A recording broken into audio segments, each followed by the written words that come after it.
नमस्कार दोस्तों, स्वागत है आपके अपने YouTube चैनल 1 2 3 स्टार्ट स्टडी में। तो दोस्तों, आज की इस वीडियो में class 12th Bihar board Hindi का तीसरा चैप्टर संपूर्ण क्रांति जो पाठ है, इस पाठ से जितने ऑब्जेक्टिव क्वेश्चन बन सकते हैं सभी प्रश्न इस वीडियो में संग्रहित करके लाए हैं। अगर आप इस क्लास को पूरा देखते हैं तो यकीनन आपको इस चैप्टर के लिए कोई और ऑब्जेक्टिव क्वेश्चन का वीडियो देखना ही नहीं पड़ेगा। तो चलिए वीडियो स्टार्ट करते हैं।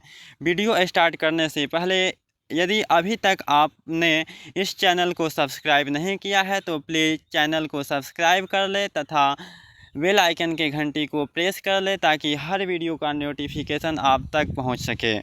तो चलते हैं पहला प्रश्न पे। तो पहला प्रश्न है, किसने कहा था अभी ना जाने कितने मीलों इस देश की जनता को जाना है। तो यहाँ पे जवाहरलाल नेहरू कहे थे कि अभी ना जाने कितने मीलों इस देश की जनता को जाना है, यानी कि एक का सही आंसर ऑप्शन नंबर सी हो जाएगा।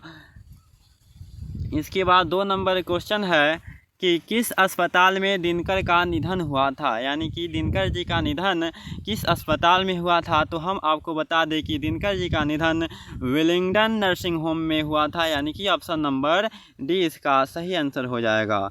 इसके बाद 3 नंबर क्वेश्चन है, जयप्रकाश नारायण को किसका दलाल कहा गया।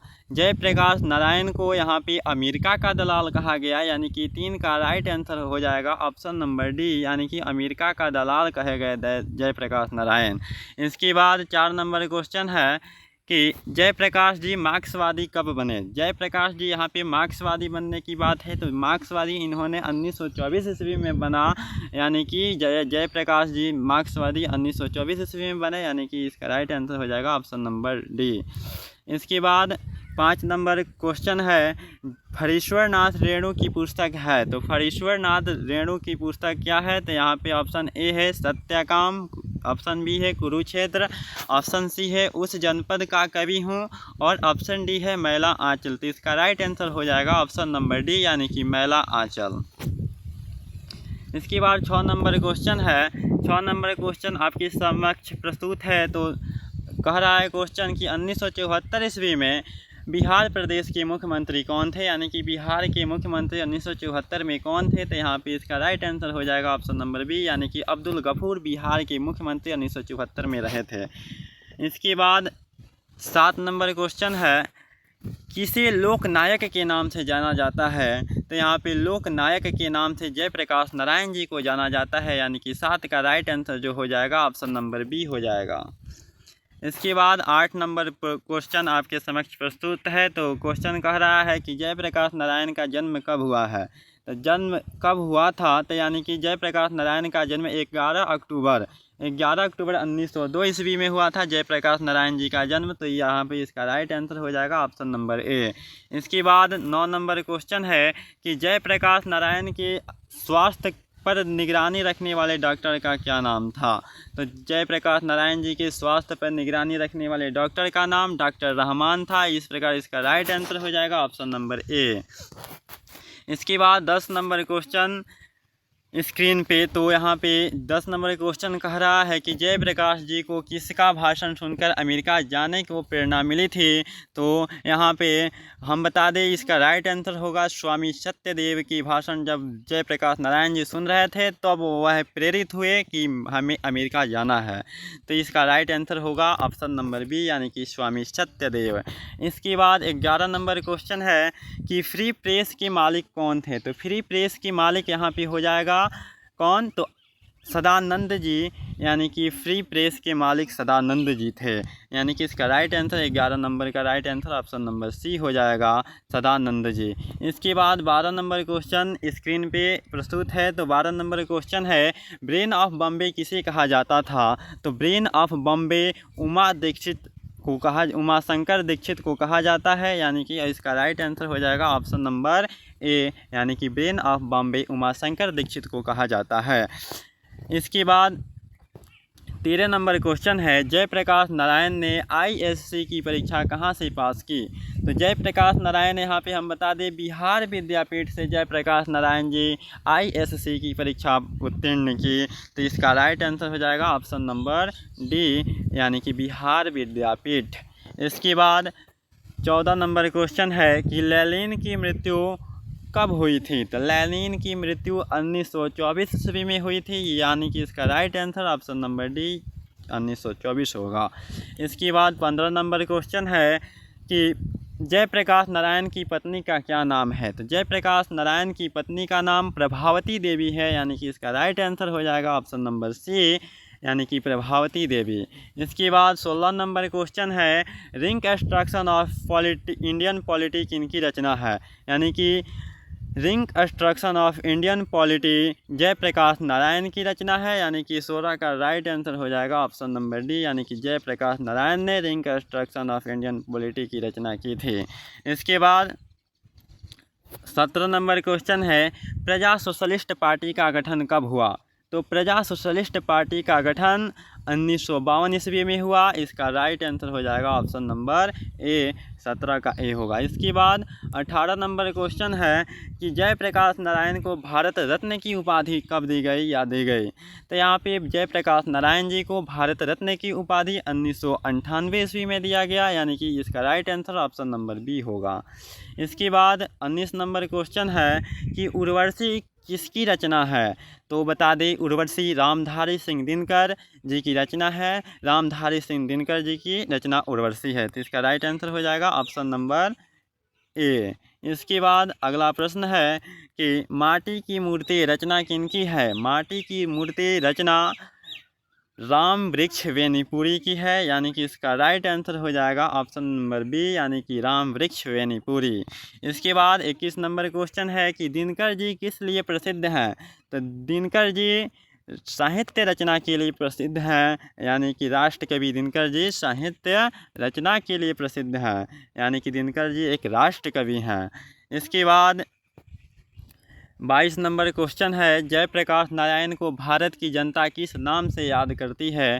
तो जयप्रकाश नारायण को भारत की जनता लोक नायक के नाम से याद करती है, यानी कि option number C right answer होगा। इसके बाद 23 नंबर क्वेश्चन है जयप्रकाश नारायण ने संपूर्ण क्रांति वाला ऐतिहासिक भाषण कहाँ और कब दिया था? तो जयप्रकाश नारायण ने संपूर्ण क्रांति वाला ऐतिहासिक भाषण पटना में 5 जून 1974 ईस्वी को दिया था, यानी कि इसका right answer option number D हो जाएगा। इसके बाद 24 नंबर क्वेश्चन है कि संपूर्ण क्रांति किसकी देन है? तो संपूर्ण क्रांति जयप्रकाश नारायण की देन है, यानी कि 24 का राइट आंसर हो जाएगा ऑप्शन नंबर डी, यानी कि जयप्रकाश नारायण संपूर्ण क्रांति जयप्रकाश नारायण के द्वारा दिया गया। इसके बाद 25 नंबर क्वेश्चन है संपूर्ण क्रांति पाठ में दिया गया भाषण किसका है? तो संपूर्ण क्रांति पाठ में दिया गया भाषण जयप्रकाश नारायण का है, यानी कि इसका राइट आंसर ऑप्शन नंबर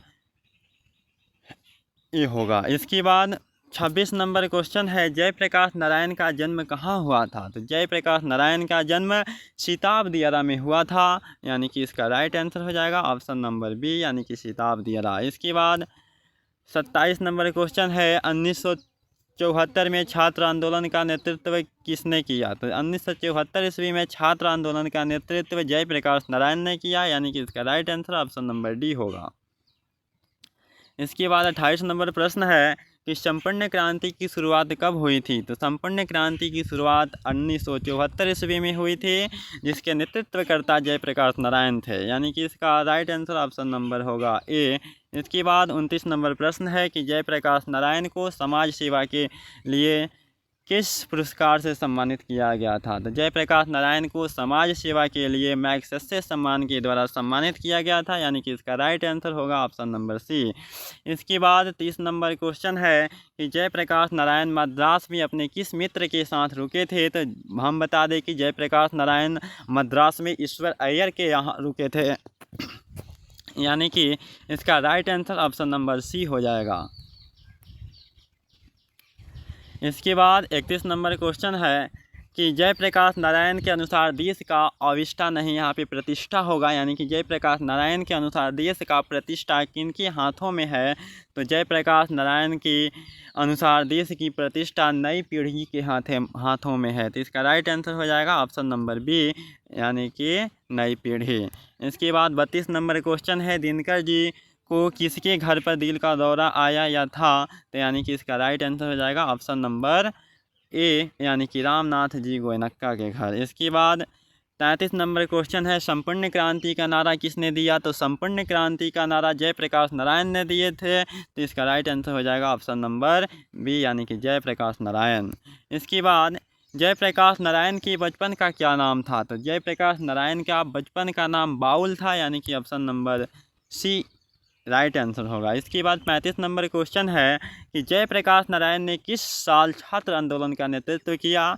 तो बता दें कि जयप्रकाश नारायण 1974 ईस्वी में छात्र आंदोलन का नेतृत्व किया। तो इसका right answer option number C हो जाएगा। इसके बाद 36 नंबर क्वेश्चन है कि जयप्रकाश नारायण के पिताजी का क्या नाम था? तो जयप्रकाश नारायण के पिताजी का नाम हर्षु दयाल था यानी कि इसका right answer option number B हो जाएगा। 37 नंबर क्वेश्चन है कि जयप्रकाश नारायण रचित पाठ का नाम क्या है? तो जयप्रकाश द्वारा रचा गया पाठ संपूर्ण क्रांति है। तो इसका राइट आंसर हो जाएगा ऑप्शन नंबर सी यानी कि संपूर्ण क्रांति। इसके बाद 38 नंबर क्वेश्चन है, संपूर्ण क्रांति क्या है? तो संपूर्ण क्रांति एक प्रकार का भाषण है जो कि पटना में दिया गया था 5 जून 1974 ईस्वी को। तो इसका right answer option number B हो जाएगा। इसके बाद 39 नंबर क्वेश्चन है, जयप्रकाश नारायण ने बिहार विद्यापीठ से कौन सी परीक्षा दी थी?